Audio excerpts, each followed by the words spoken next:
Hello అండి, welcome to our channel lucky long style cooking. ఈరోజు morning tiffin కింద అయితే చపాతీలు అయితే చేశానండి.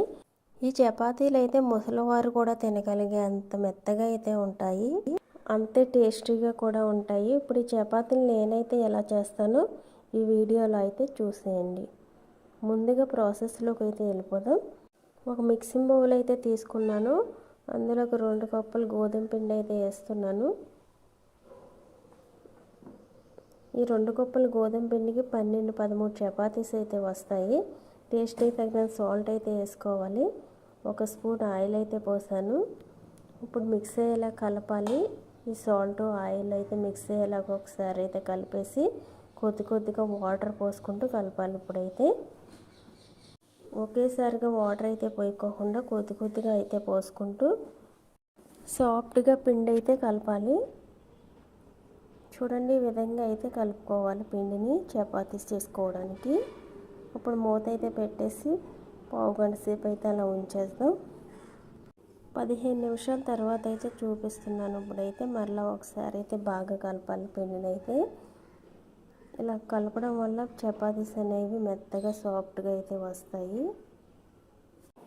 ఇలా 2 నిమిషాల పాటు అయితే కలపాలి. కలిపిన తర్వాత అయితే బాల్స్ కింద అయితే చేసుకోవాలి.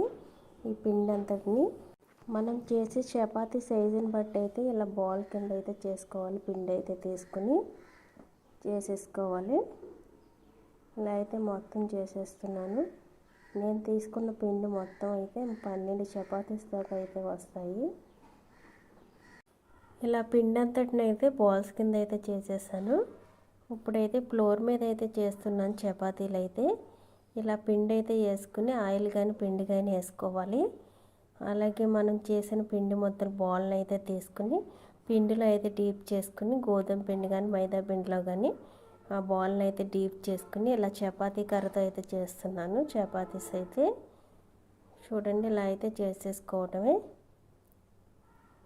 చపాతీ మేకర్తో కానీ ఏదైనా చపాతీ పీట ఉన్నా చేసేసుకోవచ్చు. ఫ్లోర్ మీద అయితే ఇలా చేస్తున్నాను. ఇలా ప్రెస్ చేసేసుకుని మనకి ఏ సైజులో చపాతీ కావాలో అలా మరీ పలుచగా కాకుండా మందంగా కాకుండా అలా అయితే చేసేసుకోవాలి. మొత్తం మనం దగ్గర ఉన్న పిండి బాల్స్ అన్నిటినీ ఇలా చపాతీలా అయితే ప్రెస్ చేసుకుని చేసేసుకోవాలి. చూడండి, ఇలా అయితే మొత్తం చపాతీలన్నీ చేసేసాను. ఇప్పుడు పెనాన్ని అయితే పెట్టాను. ఇది కొద్దిగా వేడెక్కిన తర్వాత చపాతీస్ అయితే వేసేసాను. దీనిపైన కొద్దిగా ఆయిల్ పోసుకోవచ్చు. మీకు ఇష్టం లేకపోతే ఆయిల్ని అయితే స్కిప్ చేసేయండి. మరింత హెల్తీగా తినాలంటే ఆయిల్ని స్కిప్ చేసేయడమే మంచిది.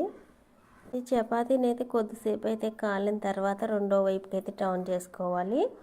మీ చపాతీస్ వేసే పెనం దోశలు వేసే పెనం అయితే వేరువేరుగా చేసుకోండి. లేకుంటే దోశల పెనం మీద చపాతీ వేసినట్లయితే మరుసటి రోజున దోశలు వేసేటప్పుడు మటుకు దోశలు సరిగ్గా రావు. అందువల్ల చపాతీ పెనాన్ని దోశల పెనాన్ని వేరువేరుగా అయితే పెట్టుకోండి. ఇప్పుడు ఒకవైపున కాలిన తర్వాత రెండో వైపుకి అయితే టర్న్ చేస్తున్నాను. చూడండి, ఈ విధంగా కాలితే సరిపోతుంది. రెండో వైపున కూడా ఇలా కాలిన తర్వాత అయితే తీసేయవచ్చు. ఇలా మొత్తం చపాతీలను అయితే ఇలా చేసేసుకోవడం. ఇలా చేసినట్లయితే ముసలివాళ్ళు సైతం మెత్తగా నవ్వగలరండి చపాతీలను అయితే. ఈ విధంగా అయితే వేసేసాను. ఇందులో బొంబాయి చట్నీ అయితే చేశాను, ఆ వీడియో అయితే పెట్టలేదు. ఇలా ఈజీగా సింపుల్గా అయితే చేసేసుకోవచ్చు చపాతీలను అయితే. నేనైతే చపాతీలను అయితే ఈ విధంగా చేస్తాను. ఈ వీడియో మీకు నచ్చినట్లయితే లైక్ చేయండి. సబ్స్క్రైబ్ చేసుకునే వాళ్ళు సబ్స్క్రైబ్ చేయండి.